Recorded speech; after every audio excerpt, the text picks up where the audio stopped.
Som ny Olympus-ambassadør er der en masse nye opgaver her i 2015. En af de første opgaver, jeg får som Olympus-ambassadør, det bliver her i februar, hvor vi har et fantastisk spændende forhandlerarrangement i Jylland.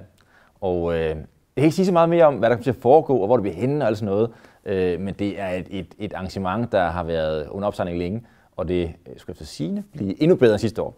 Så det ser jeg rigtig meget frem til. Min største kamp kommer til at ligge hos mine kunder. For de er vant til at se mig med et kæmpe apparat, shoulder mount og alt muligt andet, ikke? Til video, og med en kæmpe full frame og kæmpe objektiv til billeder. Og rent faktisk kan jeg skyde hurtigere og mindst lige så gode billeder ved at stå sådan her med kameraet nu og gøre sådan med en finger. Det ser bare ikke ud af det samme. Så tror jeg også, en af mine kampe, det bliver at overbevise mine kunder om, at hey, altså det er fremtiden det her. Fremtiden er ikke at stå med et kæmpestort, tungt DSLR-kamera. Fremtiden er at stå sådan her med et lille kamera, der performer mindst lige så godt med en finger sådan her. Tik, tik, tik. Det tror jeg er en af mine store kampe her i året. Det kommer til at gøre noget ved mit workflow, når jeg er ude at skyde hos kunderne. Helt sikkert. Bare den lille ting, at jeg nu kan tage et billede, trykke på en knap, og så overføre det billede, jeg lige har skudt, til min kundes mobiltelefon eller iPad, eller hvad de nu har, via Wi-Fi. Det kommer til at revolutionere min hverdag i hvert fald. Det er der slet ingen tvivl om.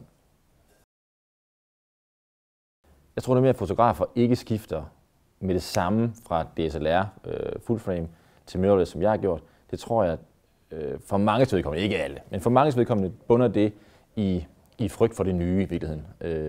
Kan jeg det samme med et mirrorless, som jeg kan med et full frame? Og jeg tror rigtig meget ligger i, hvad synes mine kolleger om, at jeg laver det her skift fra det her store prangende, og det ser skide godt ud, det er ikke tvivl om, store prangende noget, ikke? Til et lille lommekamera, der minder mere om sådan et feriekamera. Ikke? Jeg tror mange, der er bange for at tage det skift.